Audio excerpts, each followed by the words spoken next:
مساء الخير. يوم 23/7/2023 في مباراة للأهلي وبيراميدز حصلت مشكلة بعد الماتش بين حسين الشحات ومحمد الشيبي. محمد الشيبي على طول كان بيستفز اللعيبة في كذا ماتش.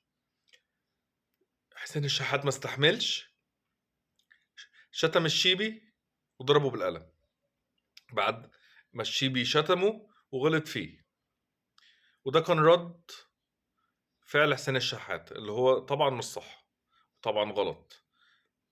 لعيب دولي كبير زي حسين الشحات ما يغلطش غلطة زي دي.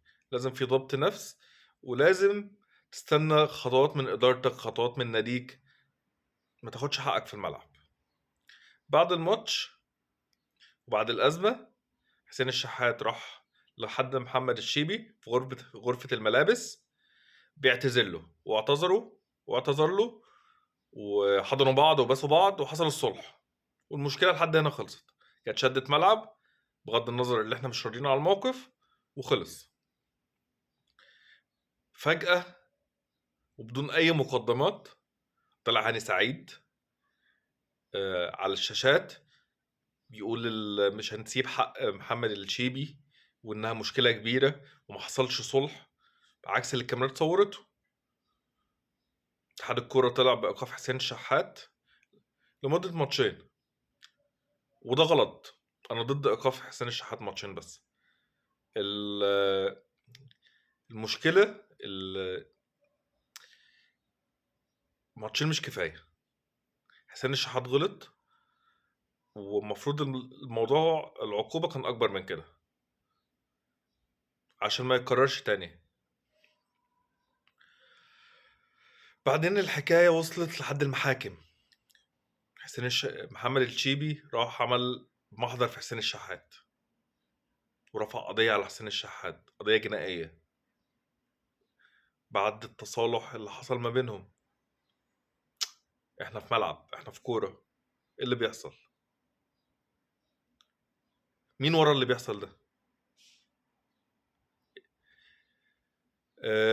كل محاولات للصلح ما بين الاتنين بتفشل.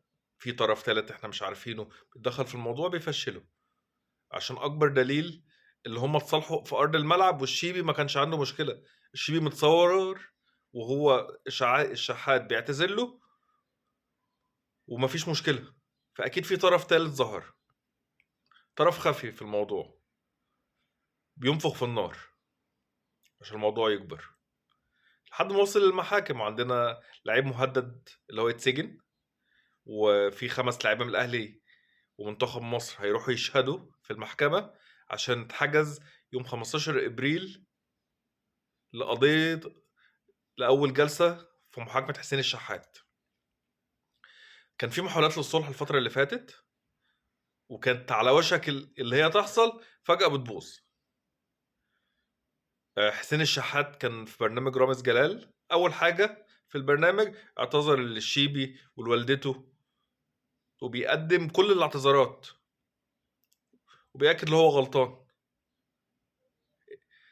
محامي الشيبي والشيبي خدوا فيديو اعتذار حسين الشحات لوالدة الشيبي وللشيبي وأرفقوه بالقضية. الراجل بيعتذر وعنده حسن نية ومش أول مرة يعتذر ومنزل بيان اعتذار. نيجي لدورنا للأهلي. الأهلي بعت لاتحاد الكورة استفسار، هو من حق اللعيب يلجأ للقضاء في حاجة تخص الكورة؟ فات فترة والاتحاد الكورة رد بجواب، معانا نص الجواب ممكن نقراه. إيماء للخطاب الوارد إلينا بشأن واقعة قيام اللاعب محمد الشيبي بتقديم بلاغ للنيابة العامة ضد اللاعب حسين الشحات، الخلاف الذي حدث بينهم في مباراة النادي الأهلي ونادي بيراميدز بتاريخ 23/7/2023. نود إحاطتكم نود إحاطة سيادتكم إنه بناء على تقرير مراقب المباراة فقد تم توقيع عقوبة على اللاعب حسين الشحات من قبل لجنة المسابقات برابطة الأندية المحترفة صاحبة الاختصاص في توقيع العقوبات المتعلقة بالأحداث التي تقع أثناء المباراة، وتم تأييد هذه العقوبة من قبل لجنة الاستئناف بالاتحاد المصري لكرة القدم.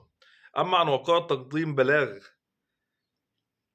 للنيابة العامة من اللاعب محمد الشيبي بشأن هذه الأحداث، فهو مخالفة صريحة للائحة النظام الأساسي للاتحاد المصري لكرة القدم ولائحة الاتحاد الدولي لكرة القدم الفيفا، باعتبار أن الأحداث المتعلقة بالمباراة، وهذا ما ورد بتقرير مراقب المباراة، وتم التعامل معه وفقا للوائح المحددة لذلك. وبناء على ما تقدم، فقد تم إحالة اللاعب إلى لجنة الانضباط باتحاد الكرة المصري لكرة القدم لاتخاذ ما تراه مناسبا طبقا للوائح المطبقة في هذا الشأن. ده خطاب رسمي من اتحاد الكرة للنادي الأهلي، وتحويل محمد الشيبي لجنة الانضباط. الخطاب ده كان في شهر يناير، يعني من أكتر من 2-3 لحد دلوقتي اللاعب ما مثلش لجنة الانضباط. دي مخالفة صريحة اللاعب يتشطب فيها، والنادي بيراميدز نفسه هيحصل له مشاكل كبيرة. تم تحديد يوم الخميس اللي هو بكرة جلسة استماع في لجنة الانضباط لمحمد الشيبي. فجأة طلع علينا محامي محمد الشيبي بيقول من حقهم يلجأوا للقضاء ومش هنتراجع ولا تراجع ولا استسلام. وطلع علينا الشيبي مش هيروح لجنة الانضباط والمحكمة ما بيننا. ايه اللي بيحصل؟ هو فين اتحاد الكورة؟ اتحاد الكورة فين من اللي بيحصل ده؟ جمال علام، كل فيديوهاتنا بنجيب سيرة جمال علام. جمال علام فين؟ احنا وصلنا للقضاء يا استاذ جمال، احنا في القضاء دلوقتي، يعني هنروح فين تاني؟ واخرة الموضوع ده هيحصل فيه ايه؟ يعني اخرة الموضوع ده كله ايه اللي ممكن يحصل؟ حسين الشحات ممكن ياخد له حبس 3 شهور مع ايقاف التنفيذ، غرامة بس، براءة، حكم بسيط، الشيبي يتوقف.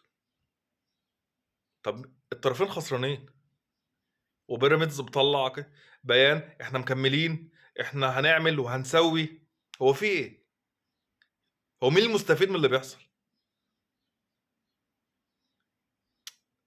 يعني سمعتنا وسمعة الكرة المصرية بتروح، ما بقاش في سمعة. هو ما فيش راجل عاقل، راجل كبير يحل الموضوع؟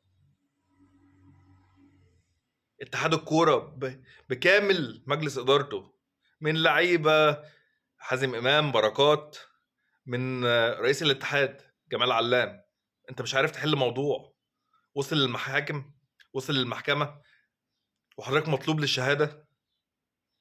هنفضل مستخبيين كتير؟ هنفضل مكسوفين كتير؟ هتوصلنا لفين يا جمال يا علام؟ هتودينا فين تاني؟ مش قادر امشي. بس هو الموضوع ما يتسكتش عليه، انت بقالك شهور عامل نفسك مش شايف. الموضوع صعب يا جدع، يعني يا جماعة الموضوع صعب جدا. اللي بيحصل قمة العبث، اللي بيحصل يعني ملوش وصف ولا اسم ولا اي حاجة. زين الدين زيدان في النطحة الشهيرة بتاعته في ماتش ايطاليا يتحبس بقى، ياخد له مؤبد. ميسي في الدوري الفرنسي اما حصل له برضو واقعة مشابهة، ما ضرب لعيب، يتحبس. ما بقتش كورة في مصر. وبيراميدز في ايه؟ يعني إدارة بيراميدز عايزة ايه؟ هو حسين الشحات عشان جاب سيرة ممدوح عيد في برنامج رامز يبقى هي دي المشكلة؟ هو ده الطرف اللي بيسخن الموضوع عشان في مشكلة مع النادي الأهلي؟ يا جماعة بالله عليكم، عايزين حد عاقل يدير الكرة المصرية. سلام.